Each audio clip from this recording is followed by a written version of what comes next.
got a really smoking hot skillet here. I'm going to turn down the heat to a medium heat. I'm going to bring our room temperature dried off pork chop over, and yeah, just pick your first spot wisely because you don't really want to be touching it. So right in the center, and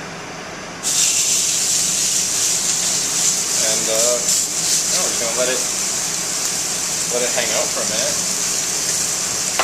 You don't want to be touching it because when you're moving it around, you're going to ruin your grill marks. It's going to look, it's not going to look too nice, and hey, you don't need to be wasting your time moving around. Have a beer.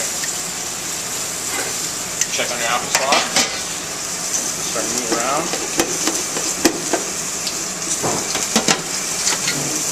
And maybe, I know you're always curious, but leave it alone.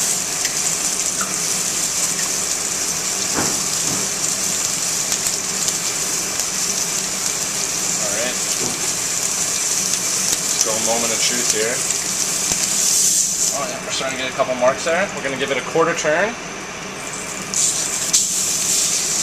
And now, we're definitely going to leave it alone.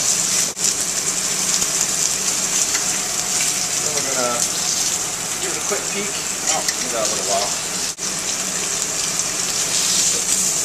Get a nice color starting to go in here on our chop. Because it's so thick, I'm going to just break this butter out.